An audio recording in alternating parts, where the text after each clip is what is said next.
Hello everyone, কী অবস্থা সবার? আশা করছি সবাই অনেক বেশি ভালো আছেন আল্লাহর রহমতে। এতদিন আপনাদের কিভাবে সময় কাটছে, কেমন কাটছে অবশ্যই কমেন্ট করে জানাবেন। হায় আল্লাহ, ইন্টারনেট না থাকলে কি একটা অবস্থা, কোনো যোগাযোগ নাই, খবর নাই, মনে হচ্ছে দম বন্ধ করা একটা অবস্থা। যাই হোক, সব পরিস্থিতিতে মানিয়ে নেওয়াই হচ্ছে মানুষের অভ্যাসে পরিণত হয়ে যায় সব কিছু। যাই হোক, এটা ব্যাপার না, দেশ ভালো থাকুক এটাই চাই, দেশের মানুষ ভালো থাকুক, সুস্থ থাকুক, আল্লাহ যেন এই সহায় হয়, এটাই তো। আমরা ভালো লাগতেছিল না, আর আমার মেয়েটাও যেহেতু বাইরে ঘুরতে চায়, প্রতিদিনই বাইরে ঘুরতে চায়, সপ্তাহে 3-4 দিনই তার বাবার সাথে সে বাইরে বের হয়।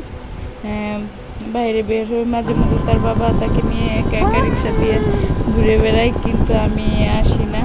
তো আজকে আমারও বাসায় ভালো লাগতেছিল না বসে বসে, তো আমিও চলে আসলাম বাইরে। কোথায় আসলাম সেটা আপনাদের সাথে শেয়ার করব, পুরো ভিডিওটা দেখবেন তো তাহলে বুঝতে পারবেন।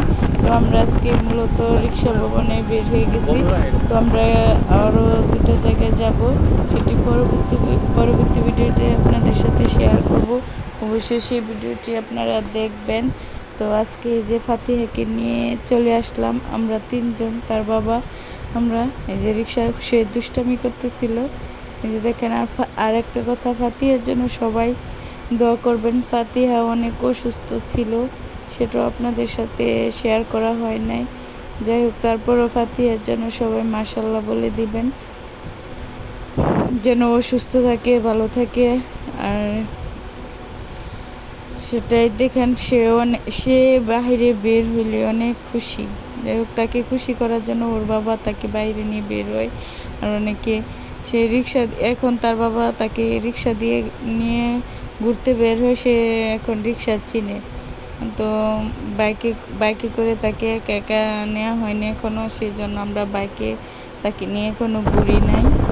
তো তার বাবা যেহেতু তাকে রিক্সা নিয়ে ঘুরাইছে, সেজন্য সে রিক্সা চিনে। তো এই যে আমরা রিক্সা দিয়ে ঘুরতেছিলাম, আর আশেপাশের ভিউটা দেখেন কত সুন্দর।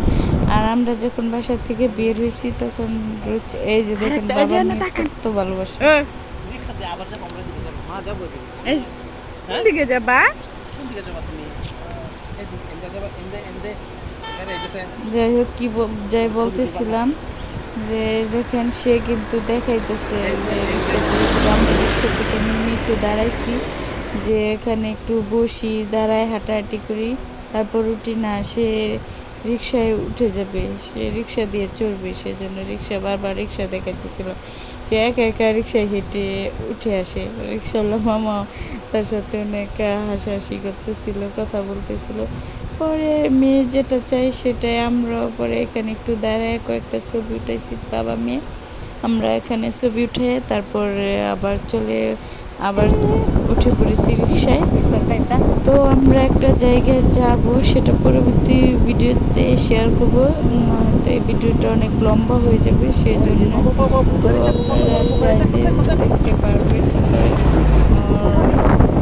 এই যে দেখতেছেন, আমরা রিক্সা দিয়ে ভ্রমণ কার কার ভালো লাগে জানাবেন। এই দেখেন, আমি একটু চলে আসছি সামনে। তো রিক্সা দিয়ে ভ্রমণ কার কার ভালো লাগে অবশ্যই জানাবেন। আমার তো খুবই ভালো লাগে। আর দেখেন আশেপাশে কি ভিউ, সেটাই আপনাদের বলতেছিলাম, যে আশেপাশে দেখতে পাচ্ছেন আপনারা রোদ। আমরা বাসা থেকে বের হয়েছি আসরে আজানের পরে, তো যখন ওই টাইমতে একটু বৃষ্টি পড়তেছিল, তো ওয়েদারটাও খুব ভালো ছিল। তারপরও মানে বৃষ্টি বৃষ্টি অল্প পরে আর হয় নাই। তো আমি বলতেছিলাম, তাহলে দিনটা যেহেতু ভালো, একটু ঠান্ডা আছে, যেহেতু কয়েকদিন ধরে খুব গরমও যাচ্ছিল, এরপরে দেশের অবস্থাও ভালো না, বাসায়ও ভালো লাগতেছিল না বসে থেকে, তো আমরা চলো ঘুরে আসি। তো দেখেন, বের হওয়ার পরে দেখি কি রোদ। যাই হোক, রোদ তো বেশিক্ষণ ছিল না, কিছুক্ষণ পর রোদও চলে গেছিলো, কিন্তু রোদের কারণে আমাদের সবাইকে কালো লাগতেছিল। এই জায়গায় আমরা একটু দাঁড়াইছিলাম তাকে নিয়ে। এই যে দেখেন, একটা জায়গায় কত সুন্দর, এখানে শিল্পীরা অনেক ফুল টুল লাগছিল। এই জায়গাটায় সবাই এসে ছবি উঠাইতো, সে বসে থাকতো বিকালের দিকে। এই যে দেখেন, সব রং উঠে গেছিলো। আসলে এগুলো কষ্ট করে করে কি লাভ জানি না। কিছুদিনের জন্য যদি পার্মানেন্টলি না থাকে খুব কষ্ট লাগে দেখেও। তো আমি এখানে আবার ভাবতেছিলাম যে কিশোরগঞ্জ কি একটা রোডের মধ্যে পুরাটা এরকম ফুলটু লাগছিল। তো এটা থাকবে কি না আল্লাহ জানে। এই দেখেন সব রং উঠে গেছিল, কি একটা অবস্থা। পরে বাবা মেয়েকে এখানে একটু বসাইছি যে একটু ছবি উঠাই, বসো না। আমার মেয়ে দেখেনি, যে বলছিলাম যে সে রিক্সায় উঠে যায়, যে দেখেন যায় যায় সে নিজে নিজেই রিক্সায় উঠে যাচ্ছিলো। রিক্সাওয়ালা মামা বলতেছিল যাও একটু এখানে দাঁড়াও, ও আমি তো আছি, যাব না, তোমাকে নিয়েই যাব। তারপরে যে বাবা আর মেয়েকে বলছি একটু দাঁড়াও, আমি কয়েকটা ছবি উঠাই দিই। দেখেন রোদের কারণে কি কালো দেখা যাচ্ছিল, ছায়া পড়তেছিল। যাই হোক, কিন্তু আকাশের ভিউটা অনেক সুন্দর সুন্দর তারা পোজ নিতেছিল। তো আমার মেয়ের নেশা হচ্ছে গা, সে রিক্সায় কখন উঠবে, সে রিক্সা দিয়ে চলবে, আর আগে শুধু হাঁটতো। আর আমার হাত ধরে সে হাঁটে না, তার বাবার হাত ধরে সে হাঁটে।